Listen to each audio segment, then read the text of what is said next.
Dari PDI Perjuangan. Terima kasih.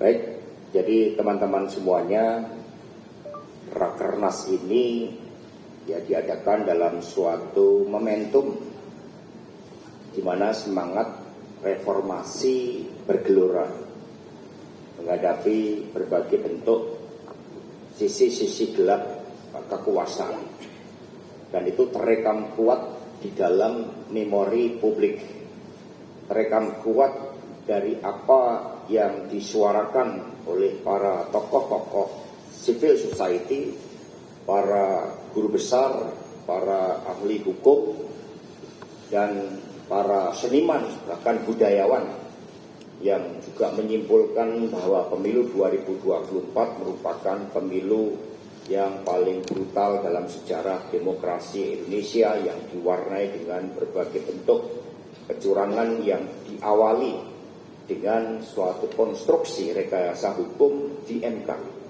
Dan pemilu ini di dalam sengketa Pilpres baru pertama kali ada dissenting opinion dari 3 hakim MK. Dengan spirit itu tentu yang diundang adalah mereka yang memiliki spirit di dalam menegakkan demokrasi hukum, menegakkan negara hukum, menegakkan demokrasi yang berkedaulatan rakyat.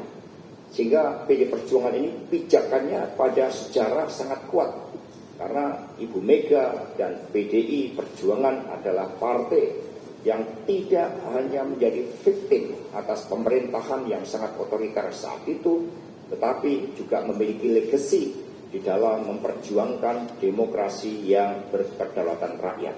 Itulah yang akan diundang oleh PDI Perjuangan di dalam rapat kerja nasional yang kelima.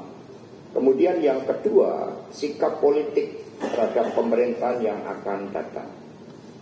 Di dalam pembahasan rapat-rapat pendahuluan, termasuk melibatkan DPC dan DPD partai dalam rangka Rakernas kelima, DPP memberikan kesempatan bagi DPC dan DPD untuk menangkap suara arus bawah, suara anak ranting PAC dan DPC partai.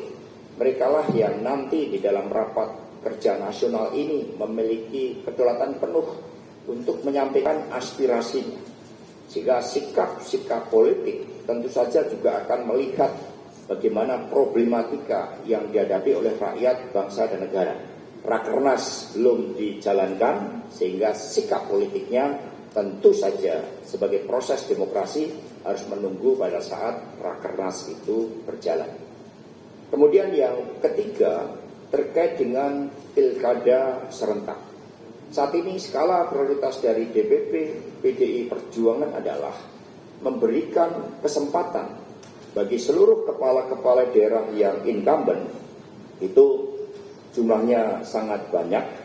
Sebagai contoh dari Sumatera Utara, Toba, Batubara, Dairi, Nias, Serdang, Bedagai, dari Riau, Bengkalis, Rokan Hulu, Pelalawan, Kepulauan Riau, Natuna, Provinsi Jambi, Kota Sungai Penuh, Provinsi Bengkulu dari Bengkulu Utara, Sumatera Selatan, Bali, Musi Rawas Utara, Empat Lawang, Kota Prabu Mulih, dan seterusnya.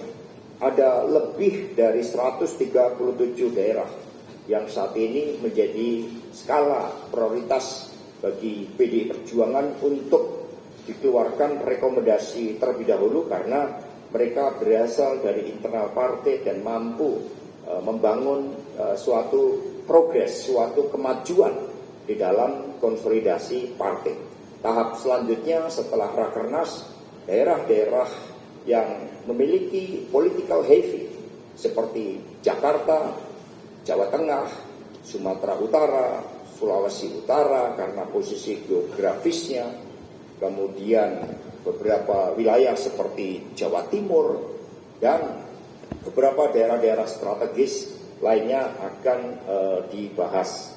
Rapat kerja nasional yang kelima tentu saja juga menampung seluruh masukan-masukan terkait dengan calon-calon yang nantinya oleh peserta Rakernas kelima akan dibawa dan dibahas di dalam komisi yang membahas tentang pilkada serentak tersebut.